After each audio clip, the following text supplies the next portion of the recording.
Assalamualaikum warahmatullahi wabarakatuh. Alhamdulillah hari ini kita bisa bertemu lagi dalam keadaan sehat. Hari ini kita akan membahas mengenai pasar keuangan internasional. Materi subbab yang akan kita bahas yaitu pasar valuta asing, pasar euro currency, pasar euro kredit, pasar euro bond, dan pasar saham internasional. Kita ke pasar valuta asing. Apakah pasar valuta asing itu? Yaitu pasar yang memfasilitasi pertukaran valuta untuk mempermudah transaksi-transaksi perdagangan dan keuangan internasional. Pasar valuta asing ini lebih dikenal dengan foreign exchange market. Dia memungkinkan berbagai valuta dipertukarkan demi mempermudah transaksi-transaksi perdagangan dan keuangan internasional. Di dalamnya kita akan membahas mengenai kurs spot, yaitu nilai tukar berjalan suatu valuta. Pasar valuta asing ini jangan dianggap sebagai suatu bangunan atau lokasi khusus tempat pedagang melakukan jual beli sekuritas.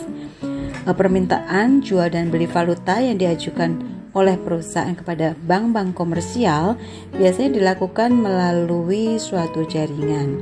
Nah, tipe transaksi falas yang paling umum adalah jual beli falas memakai kurs spot atau spot rate. Nah, pasar tempat transaksi ini terjadi dinamakan dengan pasar spot atau spot market. Jadi pasar spot atau spot market itu yaitu pasar yang memfasilitasi transaksi nilai kurs spot. Ada juga pasar antar bank atau interbank market, yaitu pasar yang memfasilitasi pertukaran valuta antar bank. Jadi jika sebuah bank mulai mengalami kekurangan valuta asing tertentu, bank tersebut dapat membeli valuta tersebut dari bank-bank lain. Perdagangan antar bank ini terjadi dalam apa yang disebut dengan pasar antar bank. Dalam pasar ini, bank-bank dapat memanfaatkan kuotasi atau mengontak pialang valuta asing yang kadang-kadang bertindak sebagai perantara, yaitu mempertemukan sebuah bank yang ingin menjual suatu valuta tertentu dengan bank lain yang ingin membeli valuta tersebut. Jadi walaupun perdagangan falas ini dilakukan hanya selama jam-jam bisnis normal pada suatu lokasi tertentu, jam-jam bisnis ini bervariasi menurut lokasi karena perbedaan zona waktu. Jadi kapanpun selalu ada sebuah bank yang buka dan siap mengakomodasi jual beli falas. Kemudian ada istilah bid-ask spread, yaitu selisih antara harga jual dengan harga beli valuta asing pada sebuah bank. Bank-bank komersial menyediakan transaksi-transaksi falas demi mendapatkan fee. Kuota bid atau beli suatu valuta asing dari suatu bank selalu lebih rendah daripada kuotasi ask atau jual. Selisih atau spread antara bid dan ask atau bid-ask spread dimaksudkan untuk menutupi biaya-biaya yang muncul dalam memenuhi permintaan jual beli falas. Nah, ini contoh bagaimana cara menghitung selisih kurs beli dan jual. Untuk memahami bagaimana pengaruh selisih kurs beli atau jual, asumsikan bahwa Anda memiliki $1.000 dan merencanakan perjalanan dari Amerika ke Inggris. Asumsikan lagi bahwa kurs beli pounds Inggris di bank adalah $1,52 dan kurs jualnya yaitu $1,6. Sebelum melakukan perjalanan, Anda pergi ke bank untuk menukar dolar menjadi pound. Kemudian uang Anda sebesar $1.000 akan dikonversi menjadi 625 pound. Dengan perhitungan, yaitu jumlah dolar Amerika yang akan dikonversi, yaitu $1.000 dibagi dengan harga yang dibebankan bank per pound, yaitu $1,6. Sehingga akan ketemu 625 pound. Kemudian misalnya diasumsikan perjalanannya batal, kita nggak jadi pergi, maka kita akan mengkonversi pounds tadi ke dalam dolar kembali. Caranya yaitu dengan mengalihkan pounds yang kita miliki, yaitu 625 pounds, kalikan kurs beli bank, yaitu 1,52 per pound, sehingga ketemu 950 dolar ya. Jadi kita di sini mengalami kerugian sebesar 50 dolar apabila kita akan membatalkan perjalanan dan menukarnya kembali menjadi dolar. Ini adalah perbandingan selisih kurs antar valuta asing. Kurs beli Charlotte Bank adalah yen.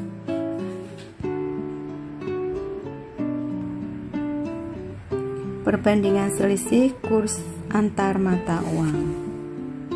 Di sini diberikan contoh, kurs beli Charlotte Bank atas yen adalah 0,007 dan kurs jualnya adalah 0,0074. Untuk kasus ini selisih nominal kurs beli atau jual adalah 0,0074 kurangi 0,007 atau hanya 4/100 penny. Namun selisih jual atau beli yang dinyatakan dalam persentase sebenarnya sedikit lebih tinggi pada mata uang yen dibandingkan dengan pound sterling di atas. Untuk membuktikan hal ini, asumsikan seorang wisatawan yang menukar 1.000 dolar menjadi yen sesuai dengan kurs jual bank seharga 0,0074 dolar.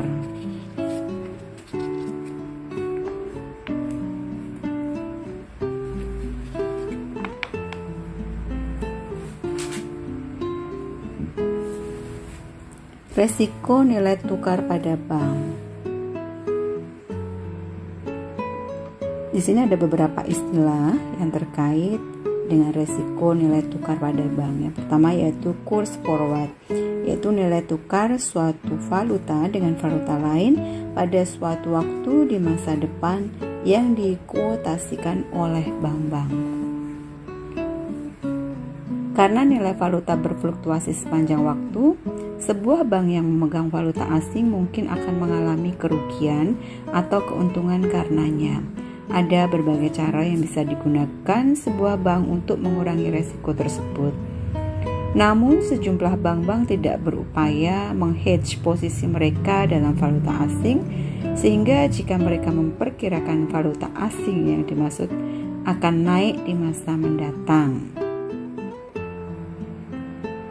Kemudian ada kontrak forward, yaitu kesepakatan antara sebuah bank komersial dengan kliennya menyangkut pertukaran dua valuta yang akan dilakukan pada suatu waktu di masa depan pada kurs tertentu. Jadi selain pasar spot, terdapat juga pasar forward yang melayani perdagangan kontrak forward, yaitu kontrak yang memungkinkan seseorang membeli atau menjual valuta di masa depan. Kontrak forward diimplementasikan menggunakan kurs forward. Kurs forward ini mewakili kurs penukaran valuta pada suatu waktu di masa depan. Jika sebuah perusahaan multinasional memperkirakan akan adanya kebutuhan atau penerimaan suatu valuta asing tertentu di masa depan, perusahaan tersebut dapat melakukan kontrak forward untuk mengunci kurs pembelian atau penjualan valuta tersebut. Dalam dunia nyata sekarang, semua perusahaan multinasional menggunakan kontrak forward.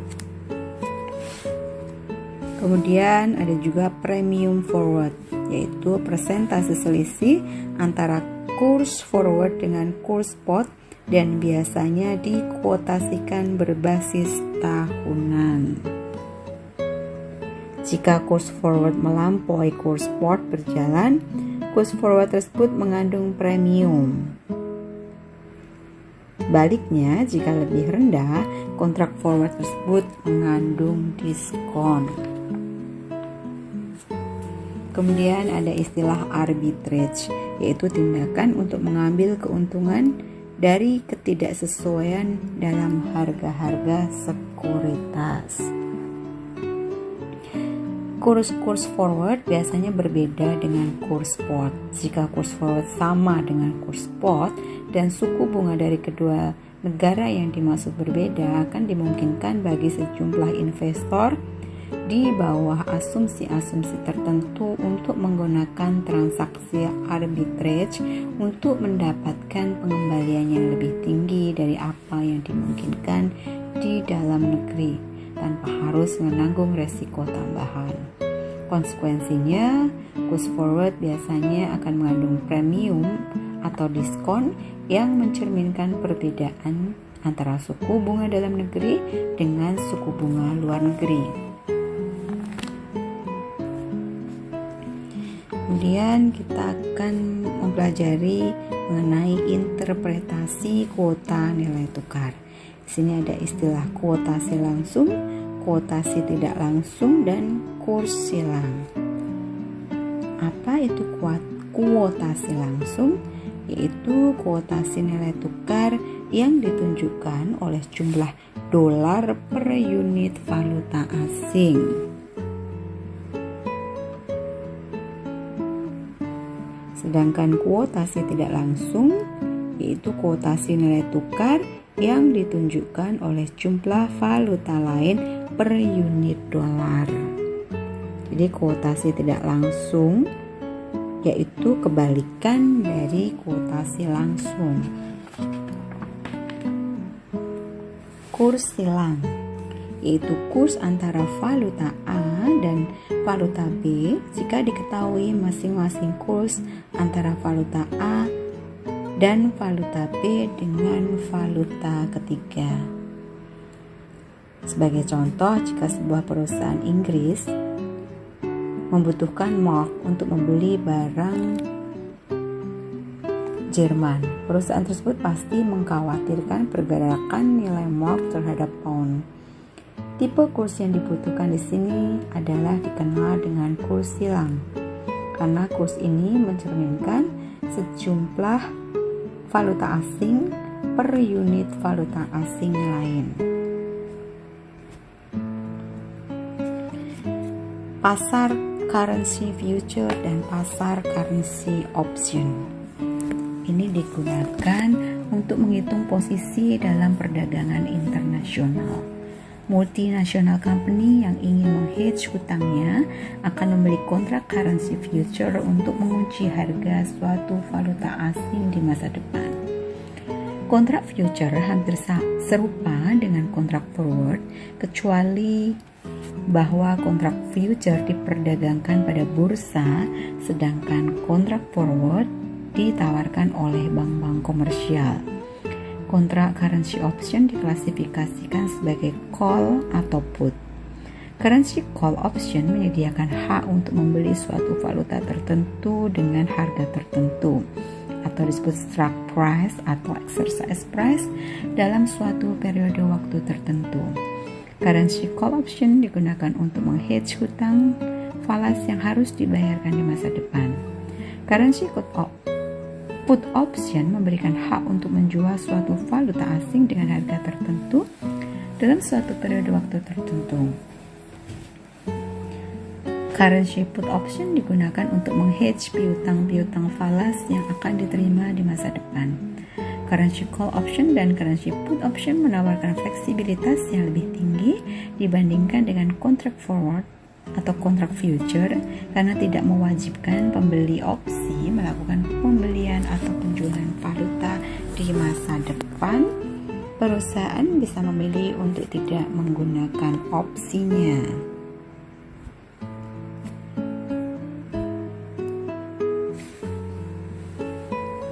Kemudian pasar euro currency. Dalam setiap negara terdapat pasar keuangan yang berfungsi membantu efisiensi transfer dana dari unit-unit yang mengalami surplus dana ke unit-unit yang mengalami defisit. Pasar ini dikontrol oleh berbagai regulator yang berupaya mempertinggi efektivitas dan efisiensinya. Alasan utama keberadaan institusi-institusi keuangan yang membentuk pasar keuangan ini adalah untuk menyediakan informasi dan keahlian. Unit-unit yang mengalami surplus dana biasanya tidak mengetahui siapa saja yang membutuhkan dana. Nah, selain itu, mereka seringkali tidak dapat mengevaluasi resiko kredit dari calon peminjam atau menciptakan dokumentasi yang diperlukan serta mengawal penerima pinjaman. Institusi-institusi keuanganlah yang berspesialisasi dalam mengumpulkan dana daripada penabung, mengemas ulang dana-dana tersebut, dan kemudian mentransfernya ke unit-unit yang membutuhkan dana tersebut. Di sini ada euro dolar, yaitu dolar AS yang didepositokan pada bank-bank di Eropa. Kemudian ada petrodolar, yaitu deposito dolar yang ditempatkan oleh negara-negara yang menerima hasil penjualan minyak ke negara-negara lain. Pasar euro kredit. Euro kredit, kredit berjangka waktu, jatuh tempo 1 tahun atau lebih yang diberikan Eurobank. Perusahaan multinasional juga memiliki akses ke dana jangka menengah dari Eurobank yang berlokasi di luar negeri. Kredit yang berjangka waktu jatuh tempo 1 tahun atau lebih diberikan oleh Eurobank umumnya dinamakan dengan Euro Credit atau Euro Credit Loan. Kredit dari pasar Euro Credit menjadi populer karena korporasi-korporasi dan badan-badan pemerintah umumnya lebih suka meminjam untuk jangka waktu lebih dari 1 tahun. Jangka waktu jatuh tempo bagi kredit Euro Credit adalah 5 tahun. Kemudian London Interbank Offer Rate atau LIBOR, yaitu suku bunga yang umumnya dikenakan bagi pinjaman-pinjaman antar Eurobank. Dan Syndicate Euro Credit Loan, yaitu kredit yang disediakan oleh sekelompok sindikasi bank dalam Euro Credit. Pasar Eurobond. Perusahaan-perusahaan multinasional sama seperti perusahaan-perusahaan domestik juga bisa mendapatkan dana jangka panjang dengan menerbitkan obligasi jangka panjang dalam pasar lokal mereka. Perusahaan-perusahaan multinasional juga dapat mengakses dana jangka panjang dan dari pasar luar negeri dengan menerbitkan obligasi dalam pasar obligasi internasional. Di sini dikenal istilah Eurobond, yaitu obligasi-obligasi yang dijual di luar negara dari valuta yang mendenominasi obligasi yang dimaksud. Euroclear, yaitu jaringan komunikasi yang memberikan informasi kepada semua pedagang mengenai obligasi-obligasi yang tersedia untuk dijual. Withholding tax, yaitu pajak yang dikenakan pemerintah tamu atas dana-dana yang akan dipulangkan dari anak perusahaan ke perusahaan induk. Kemudian ada pasar saham internasional.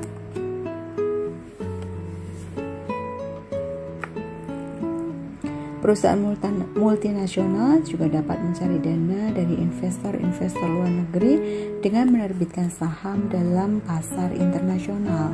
Emisi saham baru semakin banyak yang dikembangkan dalam pasar internasional untuk berbagai alasan. Korporasi-korporasi non-AS yang membutuhkan dana dalam jumlah besar kadang-kadang akan menerbitkan saham di Amerika. Nah, ini yang disebut Yankee Stock Offering, yaitu penawaran saham oleh perusahaan non-AS dalam pasar AS. Selain itu ada American Depository Receipt, yaitu sertifikat-sertifikat yang mewakili kepentingan atas saham-saham asing yang diperdagangkan pada bursa-bursa di Amerika.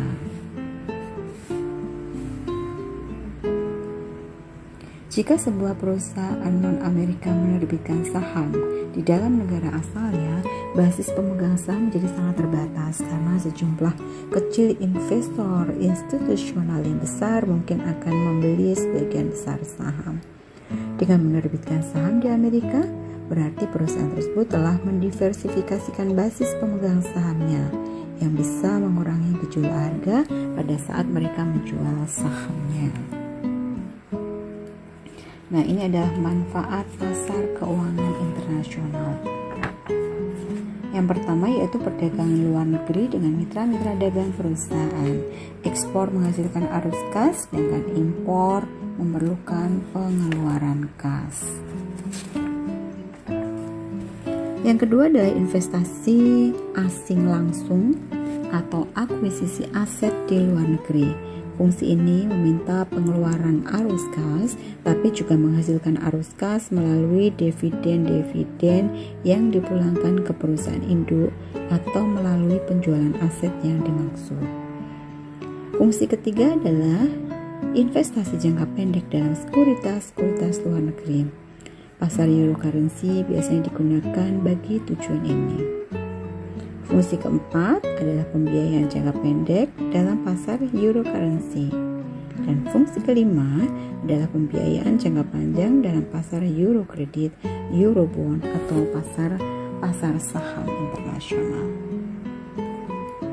Ya, ini adalah resume dari apa yang sudah kita pelajari tadi. Silahkan dipelajari lagi. Baik, quote hari ini adalah jikalau kita letih karena kebaikan, maka sesungguhnya keletihan itu akan hilang dan kebaikan akan kekal. Namun, jikalau kita bersenang-senang dengan dosa, maka sesungguhnya kesenangan itu akan hilang dan dosa itu akan kekal. Baik, terima kasih atas perhatiannya. Jangan lupa untuk subscribe channel kita agar channel kita ini terus bisa memberikan manfaat untuk kita semua. Terima kasih, salam sehat selalu dan sukses. Assalamualaikum warahmatullahi wabarakatuh.